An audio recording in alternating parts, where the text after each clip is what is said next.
Une fois qu'elles ont trouvé leur blanc, tout se joue ensuite à l'ambassade de France de Yaoundé.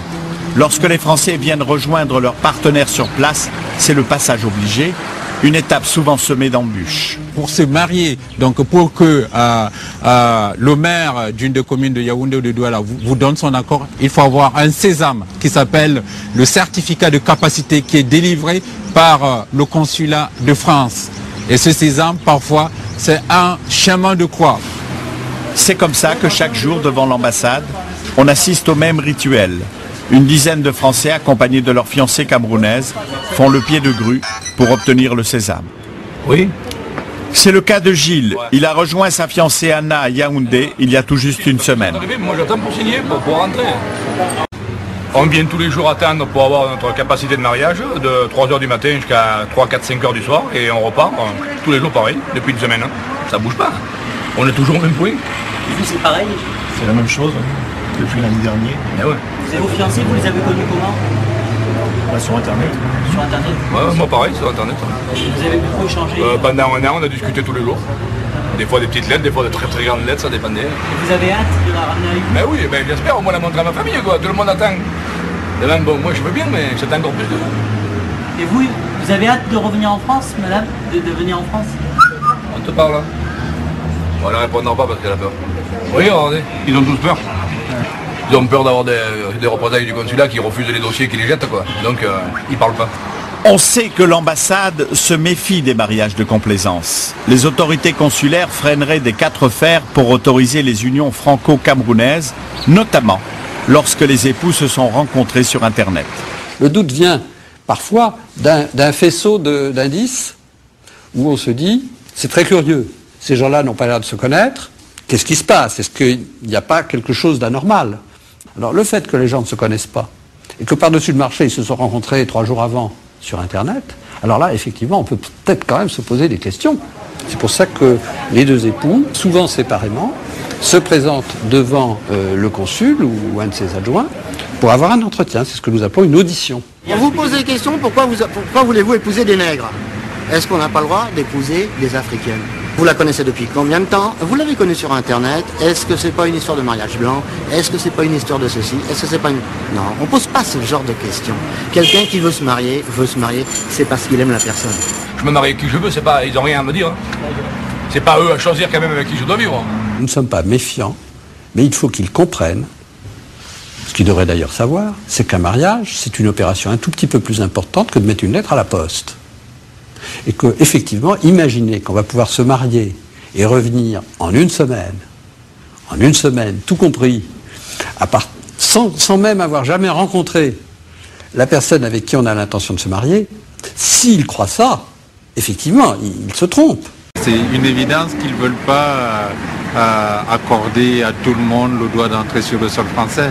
Et c'est une façon de limiter les mariages, les décourager pour qu'il n'y ait pas beaucoup de Camerounais qui aillent en France. Le Code civil n'a pas prévu qu'on se marie pour immigrer. Il a prévu qu'on se marie pour fonder une famille. Il n'y a pas que les autorités françaises qui trouvent à redire sur ces mariages. À 2 pas de l'ambassade, les agents consulaires se sont trouvés des alliés inattendus. Maintenant, nous les jeunes, on n'a pas de femmes parce que toutes les femmes, c'est le blanc. Ils font rêver nos sœurs. Oui. Et moi je dis vraiment c'est pas normal. Chercher son blanc. Chercher son bar, tous les moyens. Tout à fait. Voilà. Tu racontes une pièce seulement. Je peux t'amener dans le cybercafé, tu vas trouver des jeunes filles, peut-être 16 ans, 18 ans.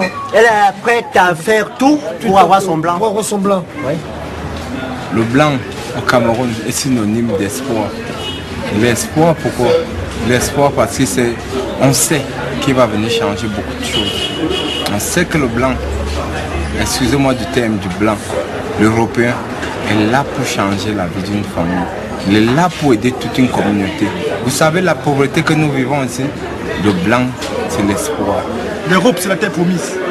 Quel que soit l'âge du blanc, qu'il ait 100 ans, 200 ans même, mais on sait que le blanc est là pour aider. Et nous avons vu des cas extrêmes.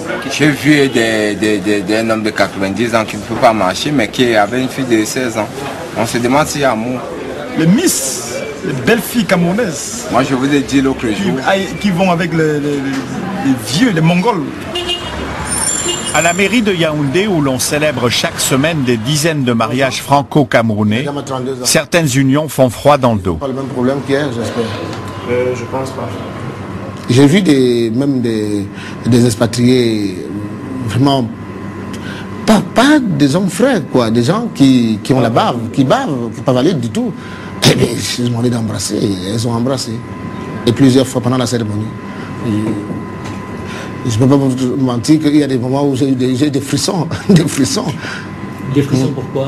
Parce que je n'imagine pas une jeune fille en train de s'engager sur une voie comme celle-là avec quelqu'un qui est si invalide. Bien, mesdames, messieurs, distingués invités, comme vous le constatez vous-même, nous avons là affaire à un mariage franco-camerounais. Je suppose donc qu'ils s'aiment profondément, qu'ils s'aiment sincèrement et surtout de manière désintéressée. Je vais tout simplement conclure et instruire monsieur le secrétaire de noter que nous avons là la célébration d'un mariage de système monogamique avec communauté de biens.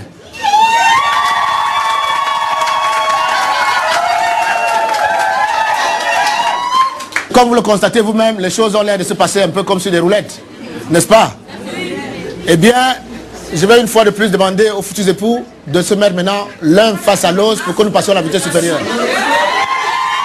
Monsieur Éric Henri Maurice Barbereau, acceptez-vous de prendre pour épouse mademoiselle Ophilia, ici présente, selon les liens sacrés et les lois du mariage? J'accepte.